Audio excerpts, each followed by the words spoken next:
Hey, everybody. So we are getting into chapter 4 today, and we're looking at 4.1 called Solve and Graph Inequalities. Just to give you a kind of a general overview of chapter 4, inequalities obviously is a big part of it, and then we also get into absolute values. Fairly simple things, once we get to it piece by piece. But just know a lot of this is still using our solving methods we learned from the last couple sections and chapters. So if you're feeling good on solving equations, you'll be using those same skills here.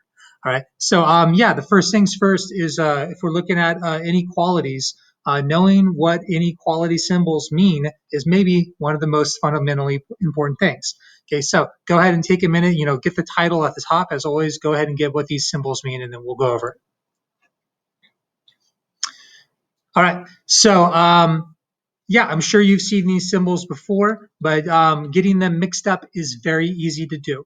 All right. So just know that whenever you have this symbol here, you can think of it as an arrow pointing to the right, or what a lot of people do is think of it as a mouth opening to the left.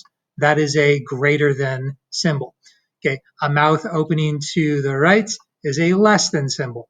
All right. When you have the little line underneath it, that means this would be a greater than or equal to symbol. All right. And then over here would be a less than or equal to symbol. All right. So just as a little example here, what if I had, x is greater than or equal to 4? Okay. What that means is that x could be any number greater than 4, but also equal to 4. Okay, obviously greater than or equal to, but that's what that symbol means. X could be 4. If we didn't have that little symbol and it was just x is greater than 4, x could be any number greater than 4, but it could not be equal to 4. All right, so it could be a 4.1, but it could not be like a 4.0. You know what I mean? Okay, so that's kind of the way to think about it. Okay, refer back to this if you get these symbols mixed up. Okay, so yeah, a big part of this lesson, or really all of this lesson, is knowing how to graph these inequalities. All right, these inequalities, they're already set up. We can read them. They make sense. There's nothing to solve. We can go ahead and graph them. So first, go ahead and copy these problems, and then we'll do these together. Okay, so number one is saying that x is less than 3. X is less than 3. Well, to represent that answer, because if x is less than 3, it can be any number less than 3. You know what I mean? So to represent that, we show a graph, okay? Because a graph can show all of the numbers that are less than 3. Okay, and by a graph, I mean really on a number line. All right, so here's what we do. First things first, when we go to put our symbols on our graph, we're going to be putting an open circle at this number, okay, which I'm not sure. Oh yeah, I didn't refer back to this. These symbols on the bottom, when we have greater than or less than on the graph, we use an open circle. When we have equal to's, we use a closed circle. Okay, so on this one, we're going to do an open circle on positive 3.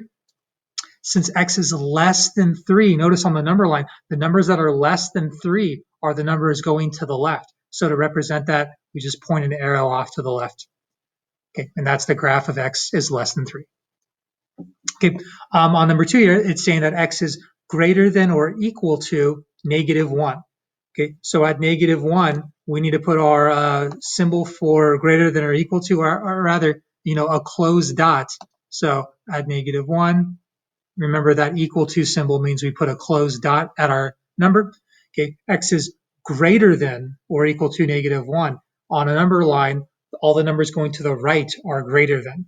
Okay, so this is the graph of x is greater than or equal to negative 1. The reason why we fill in the dot is because negative 1 is part of what x could be.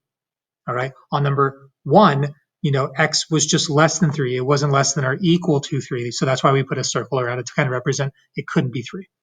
Okay, so with that, I'm going to have you guys go ahead and try a couple of these on your own. Same directions. You don't need those. Try them out. All right, so first one, number 1, hopefully you're starting to get to feel familiar with this. This is saying that x is less than or equal to negative 2. So at negative 2 on our number line, since it's less than or equal to, close dot. Less than is always going to the left on a number line. So that is the graph of x is less than or equal to negative 1. Okay, on number 2, x is greater than 0. So greater than, open circle. Okay, and since x is greater than 1, we know greater than the numbers are getting bigger as we go to the right. Okay, so there's the fundamentals of graphing an inequality. Let's look at some more. All right, so on this second example, they're basically having us do the opposite. They're giving us the graph, and they're asking us to write the inequality represented by it. Okay, so take a second, copy these two, and then we'll write out the inequality. All right, so we're just going to use x as our generic variable. So we know this is going to represent x. Okay, the number we're dealing with is a negative 6.5. By the way, on your graphs, if you ever get a number that falls between 2, negative 6.5 wasn't specifically written on the graph, do what we have here. Just point a little arrow to it and point out, okay, that's actually, representing negative 6.5. All right, which, by the way, be careful. Negative 6.5 would be between negative 6 and negative 7, right?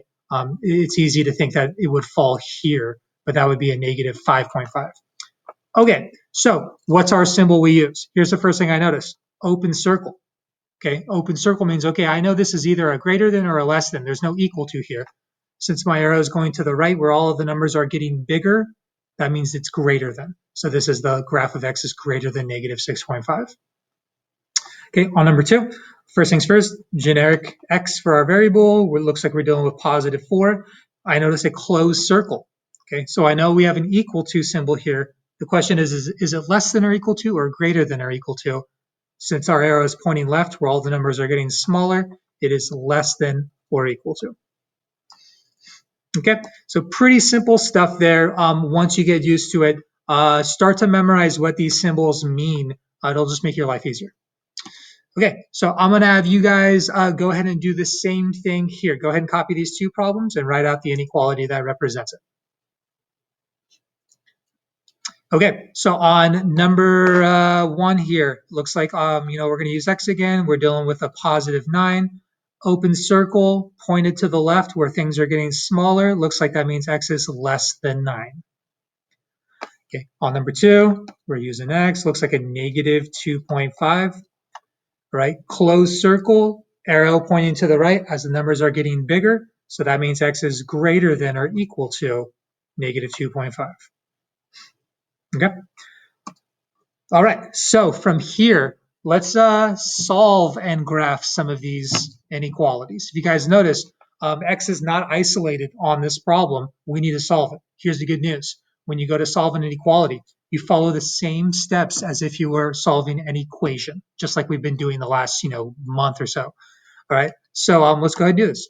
X has this 7 being added, so we know to get rid of it, we're going to subtract 7 from both sides. Okay, 9 minus 7 gives us positive 2. Inequality stays the same. There's no reason to flip it, which, by the way, there will be reasons to flip it in the future. But for now, staying the same. These are gone. Okay, and we're getting 2 is greater than or equal to x. Here's the thing. We want to read our inequalities left to right. We want our variable on the left and our number on the right. So I'm going to go ahead and flip-flop these. But since I flipped the two terms, I also need to flip my inequality. Okay, so this actually is rating x is less than or equal to positive 2. Okay, real quick, let's go ahead and draw a graph. Let's get that on. Okay, so when you guys go to draw these graphs, just draw just the number line. All right, normally what I do is whatever number I'm dealing with, I put in the center, and then I put just a few numbers to the left and a few numbers to the right. So, if this is 2, this would be 3, this would be 4, and then going to the left, this would be 1, this would be 0. That's good enough for me if you're drawing your own graphs. All right, so here's what we know. Less than or equal to 2. So that means add 2. We know we have a solid dot. And since it's less than, we know that is going to the left. All right, so I'm going to have you guys go ahead and try out a couple of these, solve these problems, and then draw the graphs that correspond with them. All right, so on number 1 here, x minus 5, we have this minus 5 we need to get rid of before we have this thing solved. We know that means we need to add 5 to both sides. So it looks like x, oops, let me keep it black. X, no reason to flip our inequality. We just added a 5 to both sides. Negative 3 plus 5, or 5 minus 3. gives us positive 2. All right, so let's go ahead and draw our graph.